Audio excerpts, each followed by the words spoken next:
Hindi sinabi dito, husbands, love your wives if your wives love you. Ibig sabihin, even if they're unlovable, you still love them. This kind of love is what? Is a decision of the lover, not the object of love. Tama? Kasi ang atong asawa sa una, siksi kayo, 36, 24, 36. Pag anak og tulo, 24, 36, 36. Mausab, di ba? Di ba mausab sila? So it's no longer an emotion, it's a decision. And it's a commitment. You have to understand this. If your love is not reciprocated, will you still love her?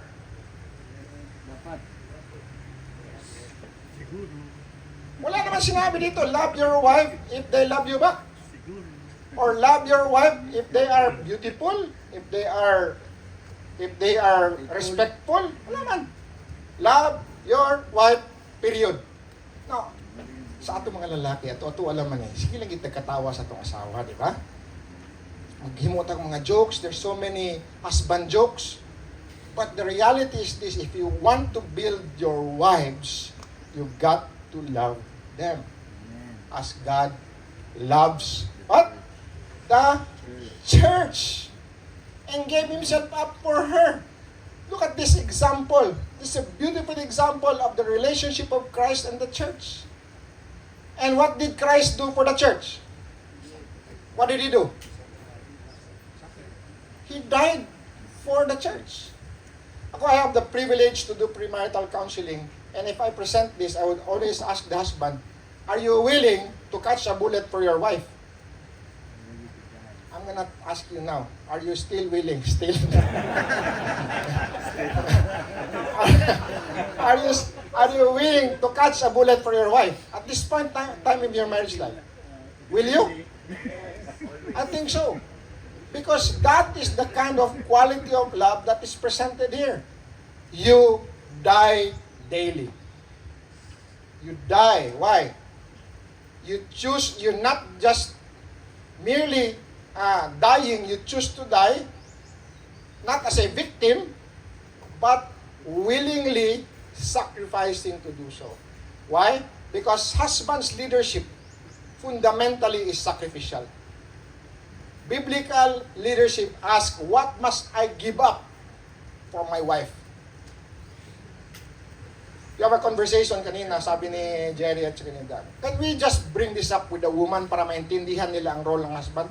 Kasi ang hirap talaga nila mag-submit.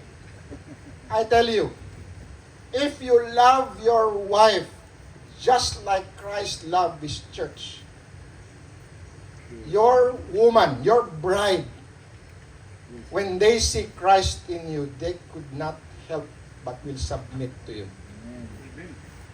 Now, this is the balance. If your wife does not submit to you, it's not her fault, it's yours. Why? Because it's your responsibility. As leaders, as they say, yung sa chain of command, sino ba ang sundalo? Say sundalo dire. Nakala ba sa military? Wala, no? Sige na lang, himo-himo na lang tayo. But the idea is this. The buck stops on who? The leader. Kanina nag-usap kami, whatever organization is, it will reflect who? The leader. So if a marriage or a wife would actually, or a marriage would fail, who is to be blamed? Husband. It's our fault. Why is our wife unsubmissive, or why is our wife not submissive? Why is our wife a nagger? Why is our wife? It's our fault. Why? Because we have not loved them as Christ loved the church. Fundamentals. Again, wingon yun sinil, unfair yung kaya na itong kinabuhi yun. Unfair, no? Pero, if you look at it, we were reflecting and processing it last night too. Isn't it a privilege to be a father and a husband? It's a tremendous privilege to be a leader. So please, do not abdicate leadership. Why? Kasi nakita natin ang problem if we become passive leaders, doon pa kay Adam and Eve. If we still become a modern Adam and we will not be proactive, in loving our wives? Whose fault is it? Us.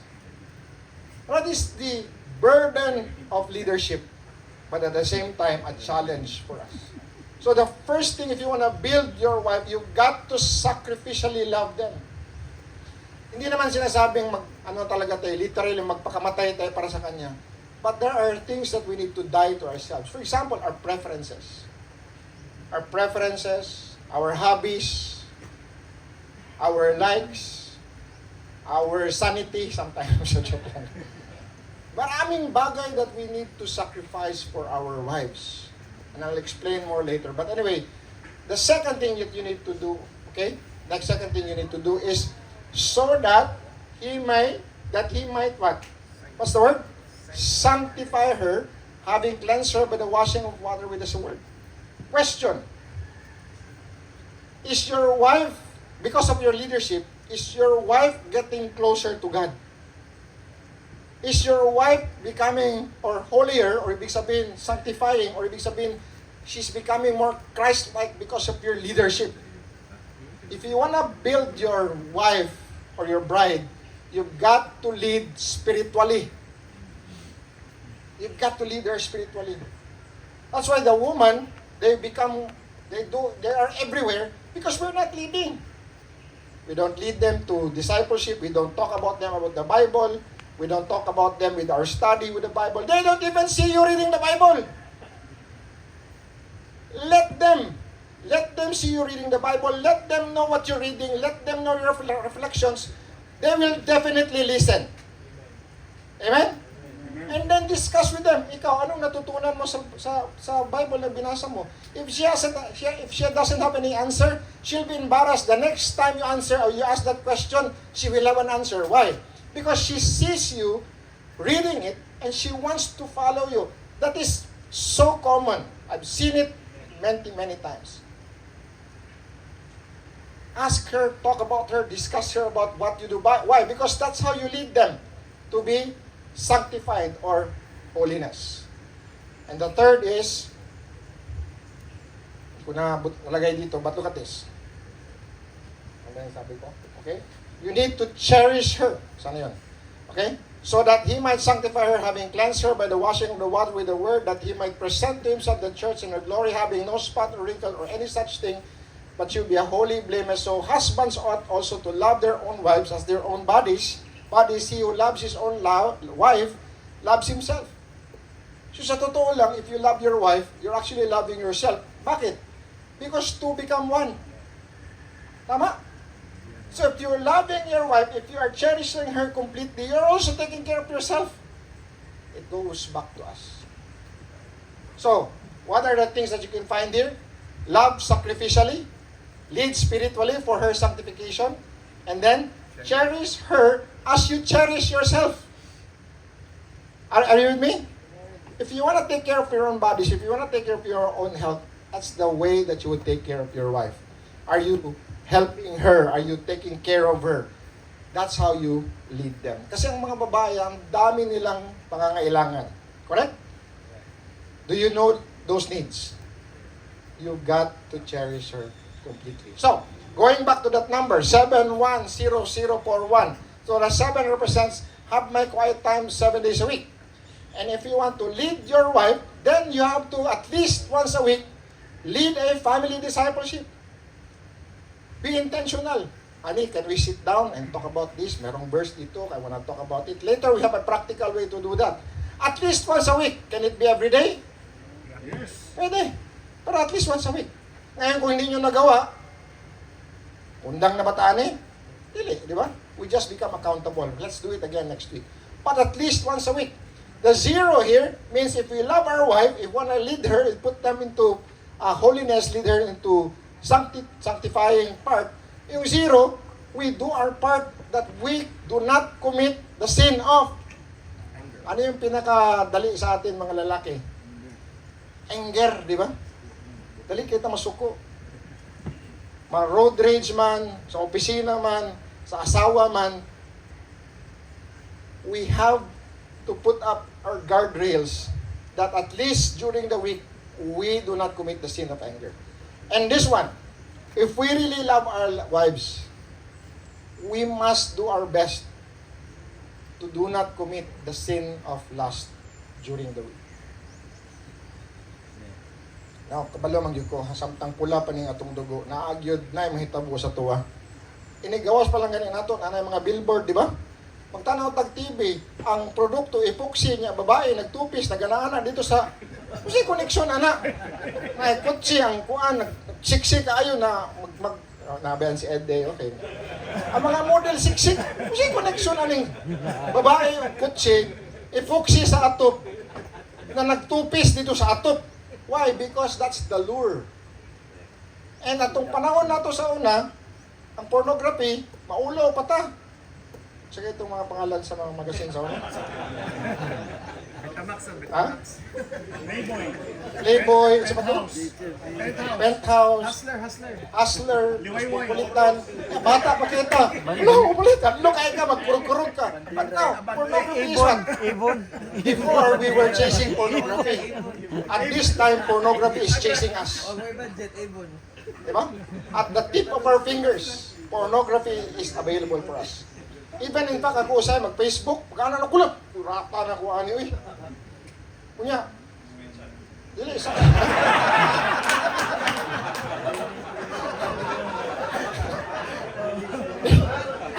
Hindi ka naman kurug-kurug, mamana niya, mabalik. Di ba, mag-algorithm na siya? Seconds lang ba yan na? Pila ka seconds lang, and then they feed you again. Patay ni kay, I need to deactivate it para mawala. Pero naka-screenshot pa. Nakasave mo sa photos. Pero, is it fair enough if we really love our wife that we do not commit the sin of lust during the week?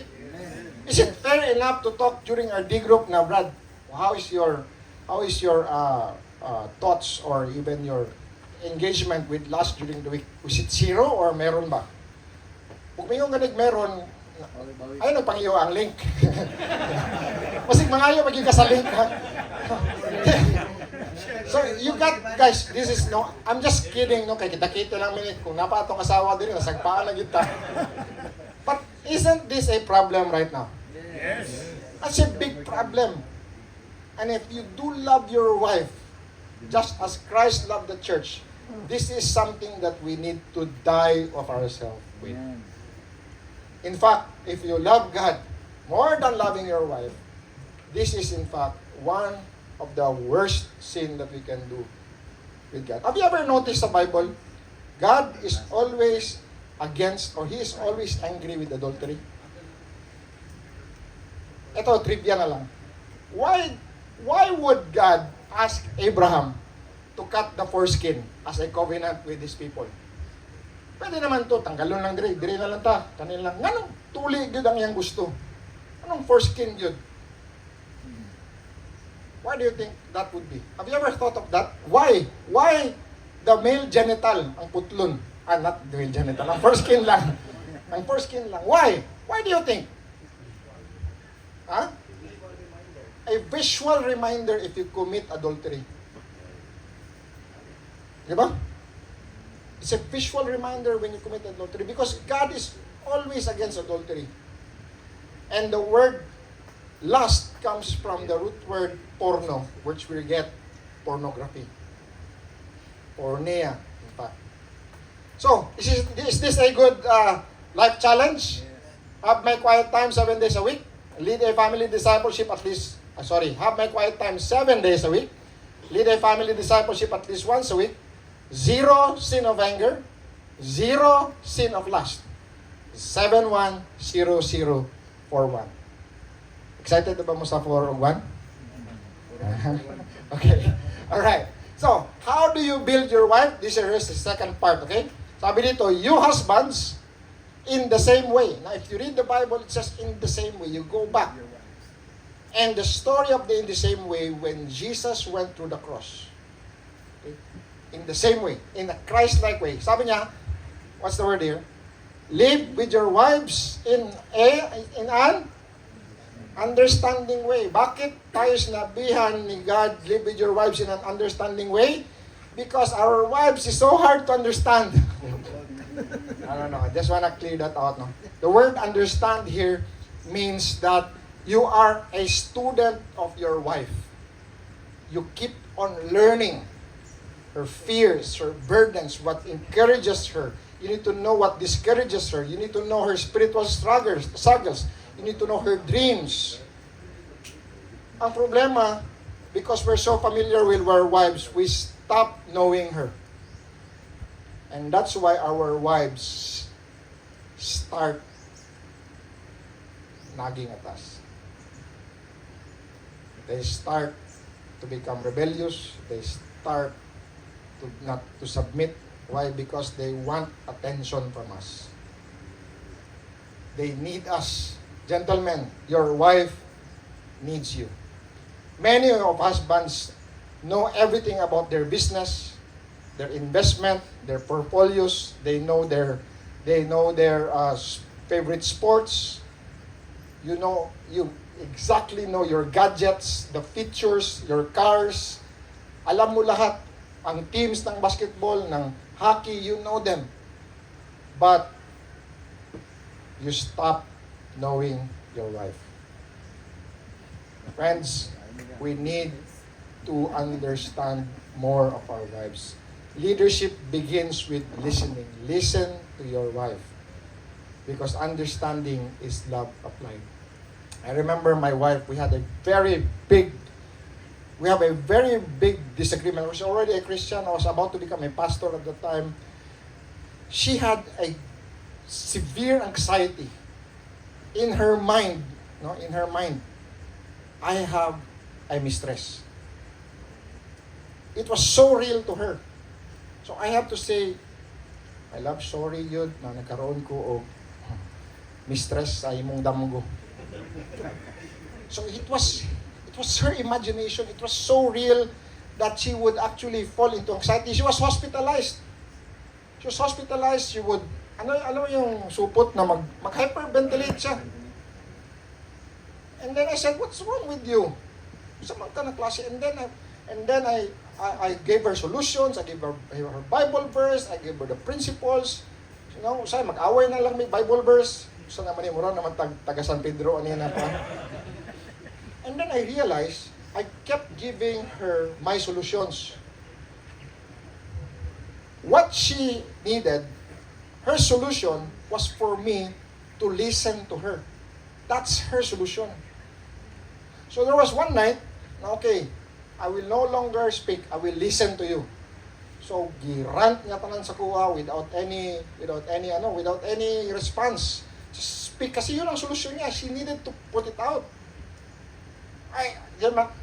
Ako ba naman, butthurt. Dili na tinuod, parang I just let her speak. And we started 12 midnight. So, mga alas 3 na lang, siyempre, kakapuya, nakaboring ko na niya.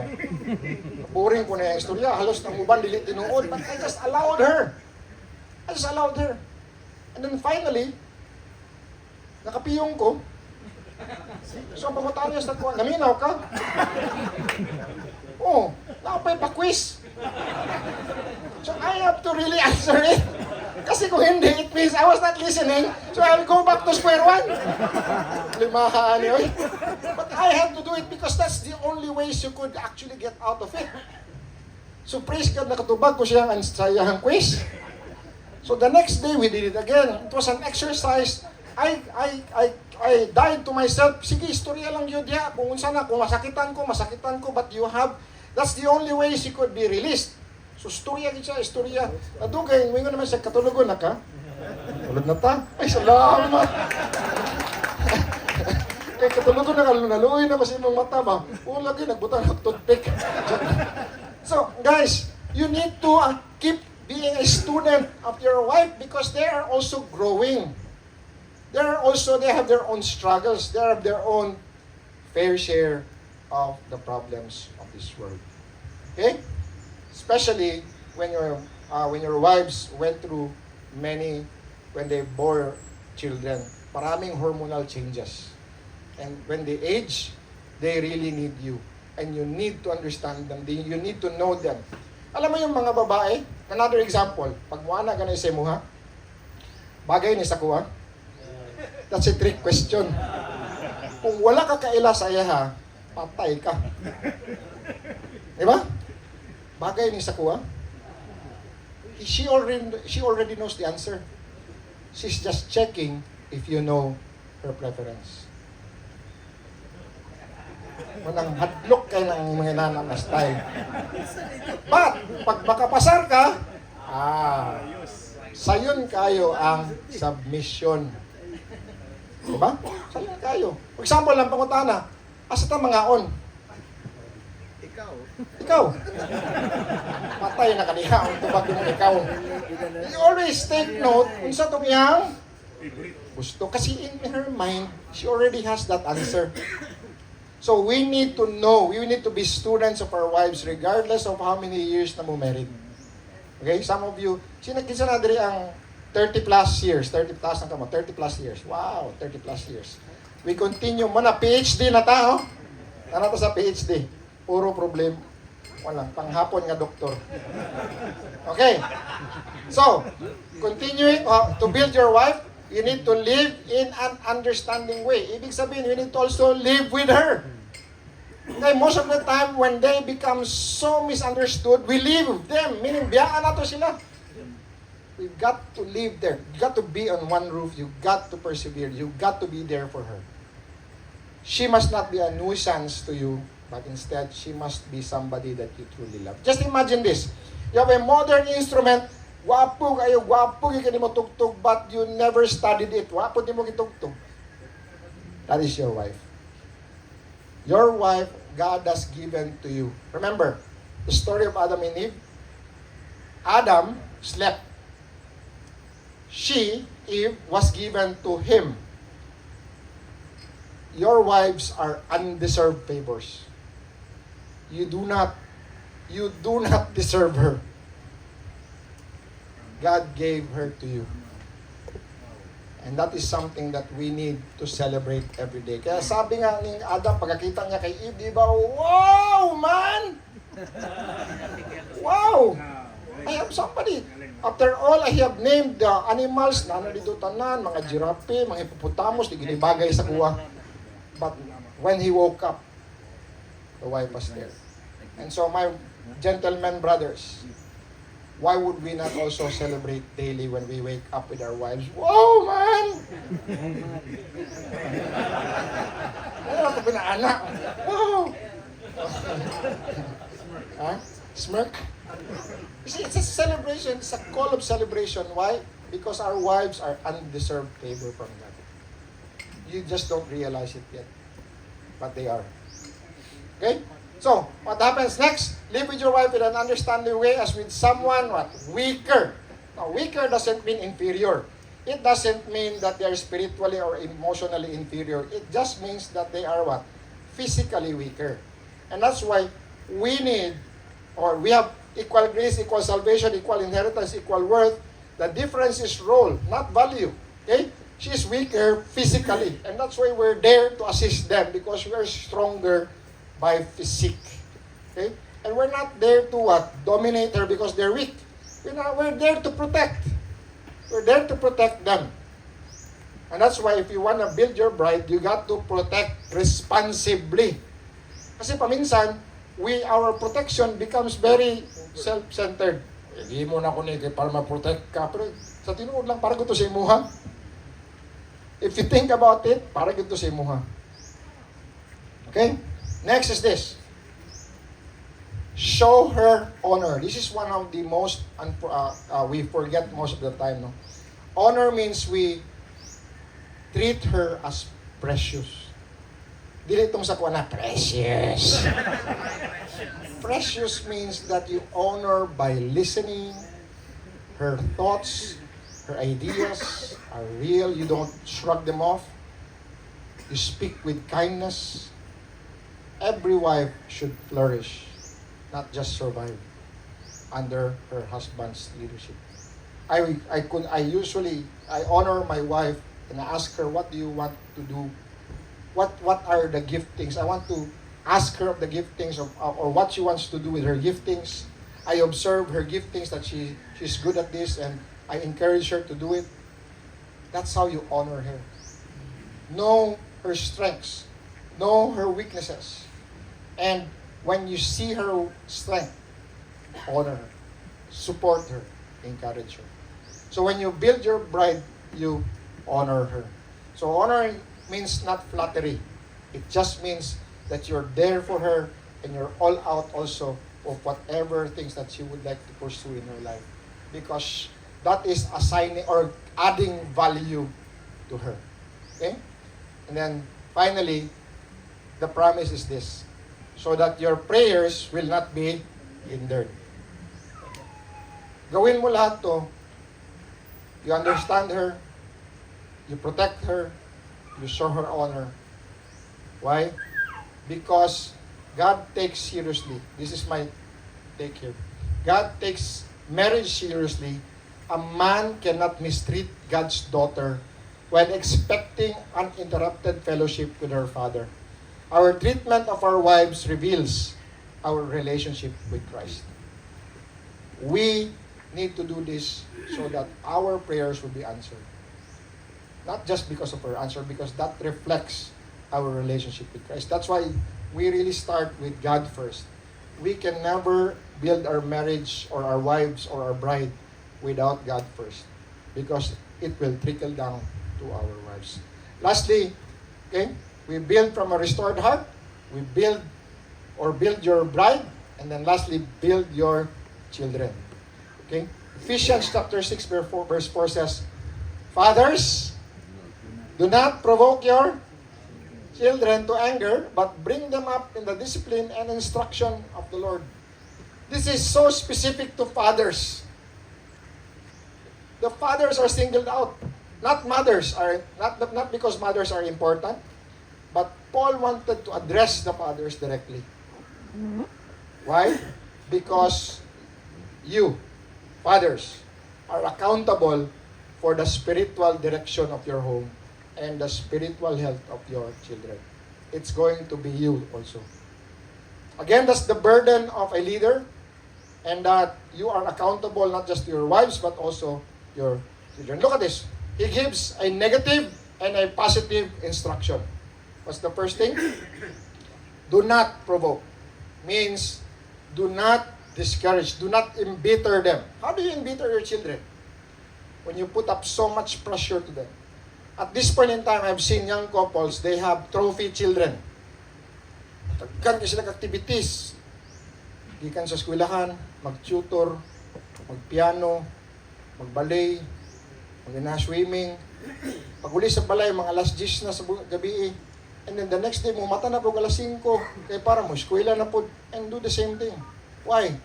Because the parent wants it for their children's sake. Pero, does their children really want it? Because they would, galing ng anak ko, mayroong natapos dito, ganyan-ganyan. It's a trophy child syndrome. You've got to stop putting much pressure to your children, because why? You're gonna provoke them into anger, magagalit yun sa inyo. Masyadong mataas ang expectations nyo, adult ang expectations nyo, bata pa yun. You've got to know your children also. And now, we forget that our responsibility, yun yung second part, is to what? Bring them up into the discipline and instruction of the Lord. Sabi nyo, bahala na ang church doon, bahala na yung Sunday school, bahala na ang Elevate, sila na magturo doon sa youth camp, sila na matuto na yun. But the truth is this, it is our responsibility to what? Bring them up to Jesus. Children need more than correction. They need connection.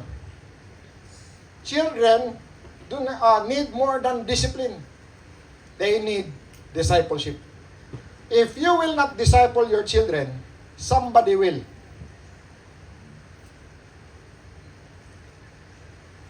Somebody will. Pray that it won't be the devil or the world. So it's your responsibility. It's my responsibility. And that's why fathers are greatly needed. And that's why one of the greatest need of this world is the world needs a father. It's either we're passive, absentee, or just not there. I grew up with a fatherless home. Problematic yun. My father died when I was 1 year old. Grew up in a bad neighborhood. Turned out to be I always say to myself, I'm a good boy with bad habits. Just to sugarcoat na one good day. Problematic na bata. Ang kanta na ko sa una kay Kato, dahil sa bawal na gamot. Ang buti ka dumog mo ang kanta. Pangarap ko'y di naabot. Asa to si Jay? Bro, team song na to bro. Okay, so guys, paano yan? Paano yan napunta? It falls here. Lead family discipleship. You've got to be intentional. See friends, the way to do it is this. You've got to make it what? You've got to make it safe. Sabihin mo, anak, asawa, ito, predictable. Every Monday, or kagaya sa amin, sample na lang sa amin. No? Because my children problema masyado kay, ako isang anak Canada, so the time difference is weird. My other son is nasa New Zealand. So the time difference is also weird. I live in the equator, so the time is different. So we actually agreed with a time, Thursday, 8 a.m. Philippine time, because that will be 8 p.m. in Canada, and that will be 12 noon in New Zealand. So pwede pa may makita. So weird kind of time. But it became predictable. Why? Because I intended it, and I was intentional na, let's meet at this time. Same as true with you guys. Pwede nyo gawing Monday night. This is dinner time. Let's sit down. Let's process what the message was. Ano yung natutunan nyo. Whatever it is. But you have to set it. It's got to be predictable. It's got to be consistent. Kung hindi sila darating, they have other reasons, it's okay. You still have another time. Ang important, nandun kayo. Mag-set mo time, yaka mo ang wala dito. Problema, you've got to be consistent. Okay? So at this point in time, I'd like to call our brother Jerry Evangelista, who will share his story, his life journey, and also how important it is the family should be one of the priorities in his life. Okay, let's welcome our brother Jerry.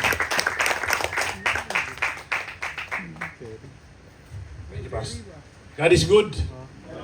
And all the time, I'm Jerry Evangelista from the Blessed Wednesday Group. I praise God for the power of His Word. The words is not only powerful, but truly living. Alam niyo, because of His Word, I man up and I realize I was built to lead. As an employer to my employees, to my friends, as a husband to my wife, as a father to my children, and as designed by God. Prior ko nakilala si Lord personally, kilala ko na siya dati, pero wala kaming personal relationship. Tulad ng marami sa inyo, GGB din ako. Gulo-gulo buhay. Sa dami ng kasalanan na gawa ko, nagkawindang-windang yung buhay ko, bale. From the outside, my life looked successful. People admired what they saw. And many thought I had everything under my control. Pero deep inside, it was empty. Para kung lata na ang nasa loob, dinamita na nakasindi na. Tipong sasabog at any time and mag-self-destruct. Dahil doon, GGI din ako. I'm sure marami sa inyo yung naka-experience nung dinaanan ko dati. Yung mga gabi na kailangan ko pang uminom para lang makatulog. Dumating ako sa point na malapit na ako maging alcoholic, bale. Kaya sangkaterba yung alak sa bahay ko. So, ang masaklap nito, makatulog man ako in a while, by 2 o'clock or 3 o'clock ng madaling araw, gising na ako. Tapos, hindi na ako makatulog. Kaya pagbangon ko ng umaga, para na akong zombie. Hindi ko na alam gagawin ko. Kasi doon ko na rin, ang hirap pala maging GGI talaga. My journey starts in 2024 when I joined the CCF Steps of Paul Bible Study Tour. Hindi ko akalain na magiging jump start to ng journey ko with the Lord. Kasi nung una, puro reklamo pa. reklamo pa nga ako kay Beck eh. Sabi ko, ano ba itong na-attend nating araw-araw Bible study? Kasi kala ko regular tour lang. So, in fact, nung unang araw, tutulog-tulog pa ako. But as a tour progress, parang may milagrong nangyayari sa akin. Na kung dati sa likod pa ako nakaupo before, pero habang lumalapit yung matatapos na yung pilgrimage, parang sabi ko, dapat may ginagawa si Lord sa akin. In fact, on the last day, nagpa-water baptize ako. During that time, napipili ko, may piniprepare na siya para sa akin.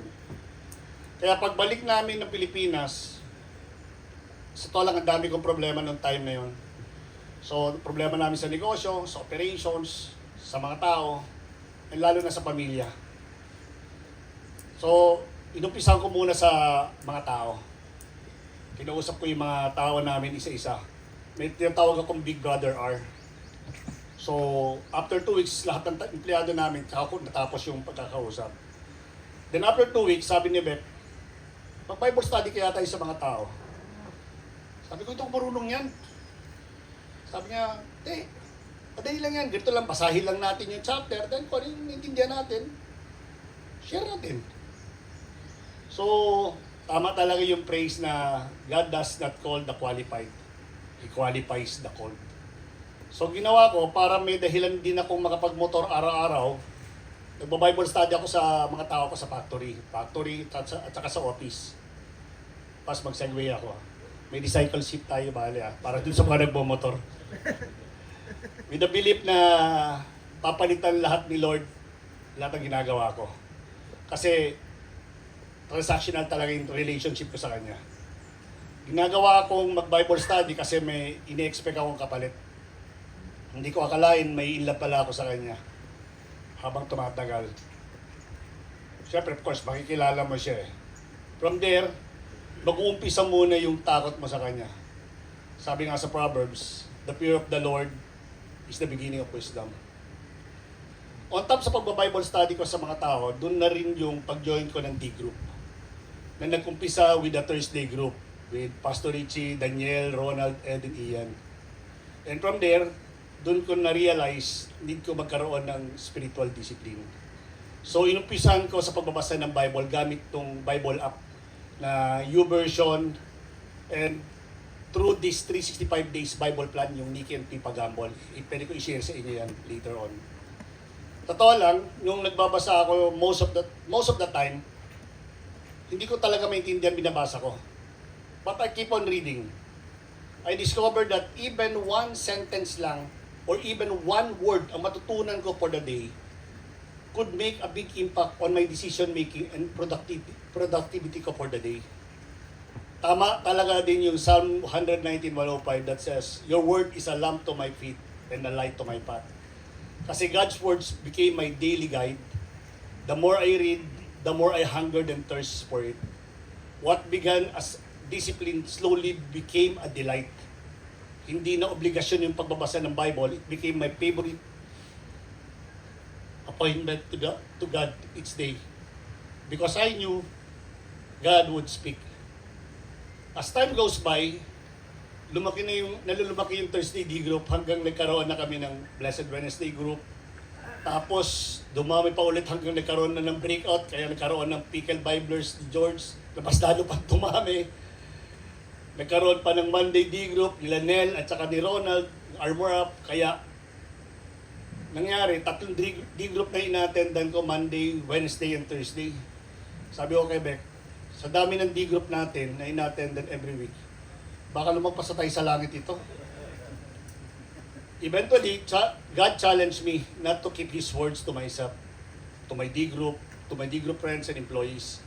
Since our daily Bible study with employees had already become part of our routine, I realized it was time to prioritize my own family. I have to prioritize my first D group, which is my family. So we began having daily family devotionals together, yung verse of the day lang na makita mo sa YouVersion. That simple decision changed our home 180 degrees. Kasi our conversation became deeper, our hearts more aligned. We began praying together, making decisions together, and seeking God's will together. As we continued walking with Christ, I began experiencing the fruit of the Holy Spirit in ways I had never known before. Love, joy, peace, patience, kindness, goodness, faithfulness, gentleness, and self-control. Ang patotoo ko nito, kasama ko yung pinaka-trophy ko, yung unico iho ko. These are treasures no amount of money can buy. And one of the greatest gifts God gave me was freedom. Kasi nakakapag-motor na ako na walang paalam sa misis ko. Nakakalabas ako ng bahay na hindi na ako minomonitor ng asawa ko. Joke lang. But ang freedom na sinasabi ko is freedom from fear, emptiness, and constant need to prove myself. Freedom to live as His beloved child. Another thing is, I also discovered that when God's love overflows in your heart, you naturally want to share it with others. Dati, kasi nahihiya pa ako mag-share tungkol kay Jesus tsaka sa gospel. Kasi alam ko, pagtatawanan lang ako ba. But today, I cannot keep quiet. The more I experience His goodness, the more I want to know Him too. I used to think heaven was something we would experience only after death. But now I understand what Jesus meant in John 10:10 when He said, I came that they may have life and have it abundantly. Totoo talaga to. Today, I'm already experiencing a glimpse of heaven and earth. Not because life is easy, but because Christ is with me. Please do not misunderstand me. My life is not perfect. I still face challenges in business, leadership, family, and ministry. But the difference now is this. I no longer fight my battles alone. God walks with me. His word strengthens me. His grace sustains me every day, and His Spirit leads me. As I close, pinagpipray ko pa din yung GGB.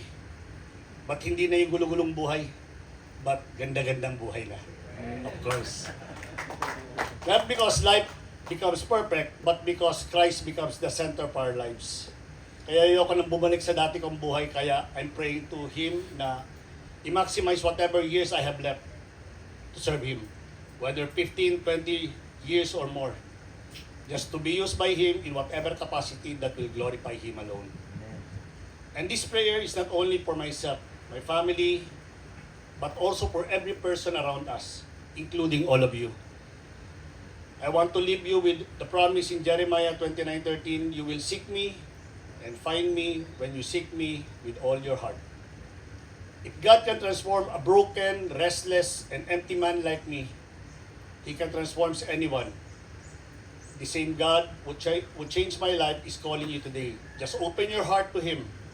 Trust His words, surrender your life to Jesus, and you will discover that the greatest miracle is not simply a change of situation, but a transformed heart.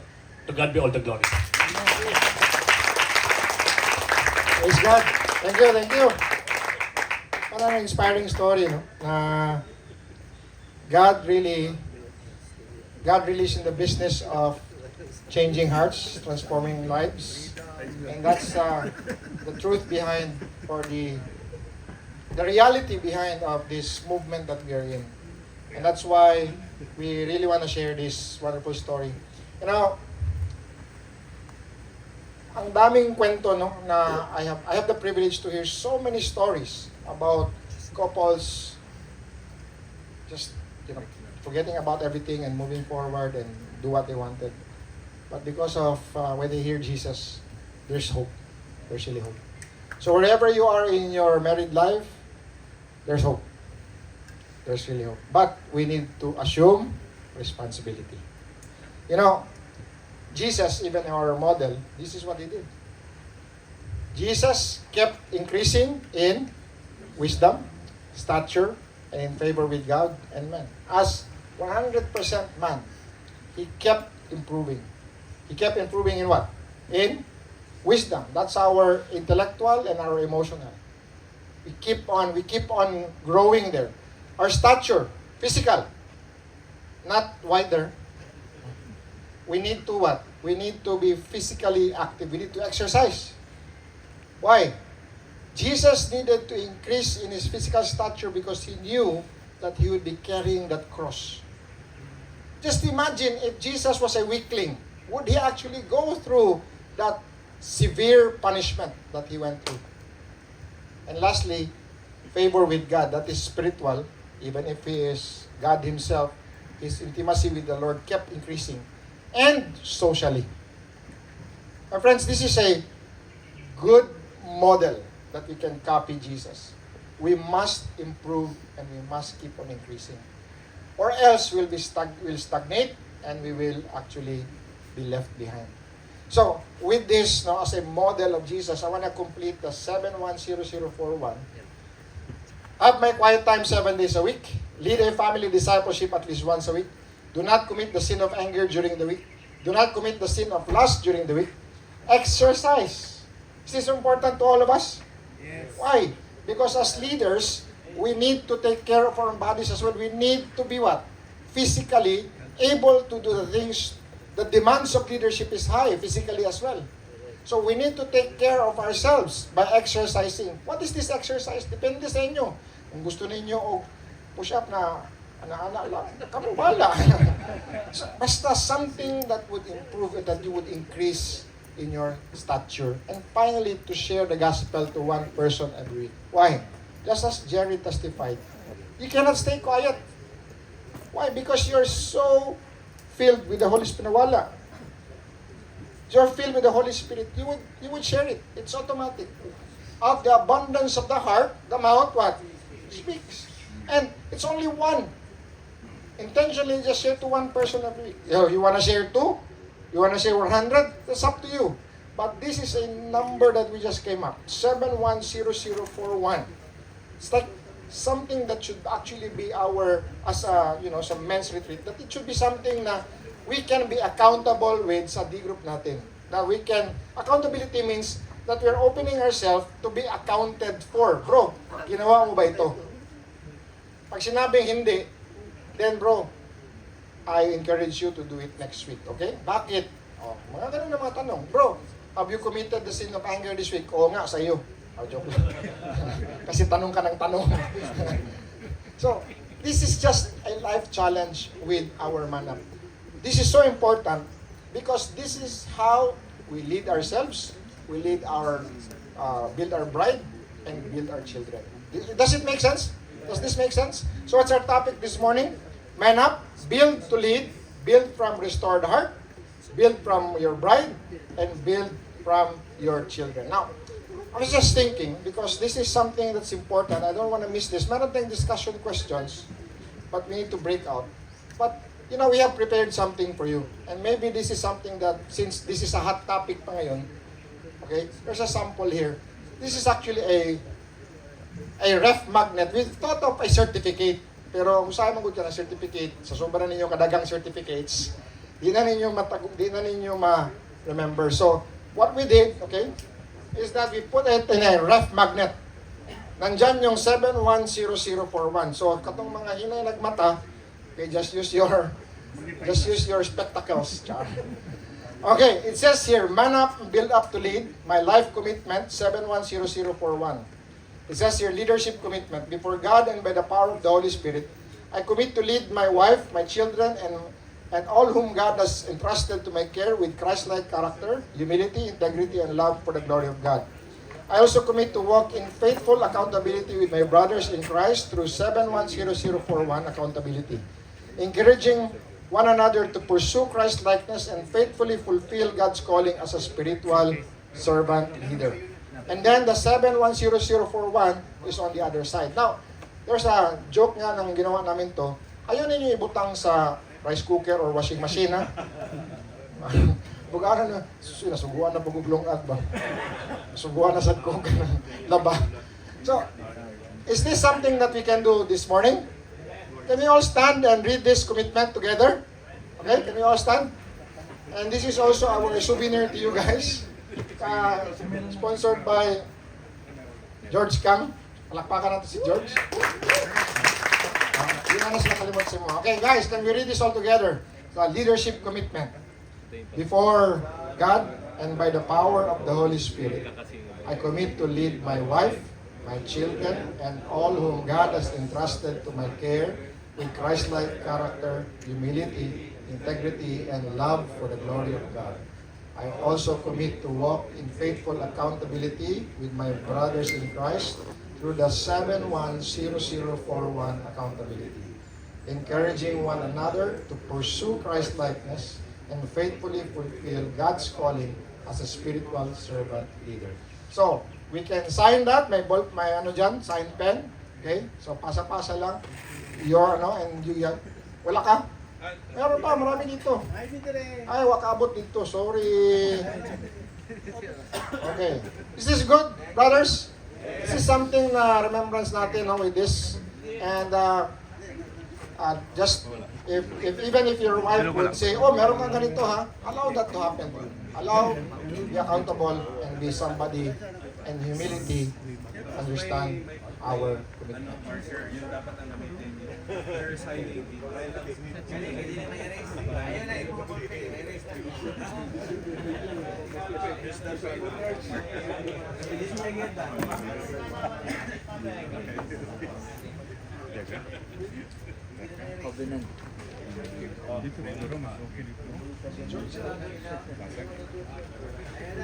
Atras yun, atras. Atras yun,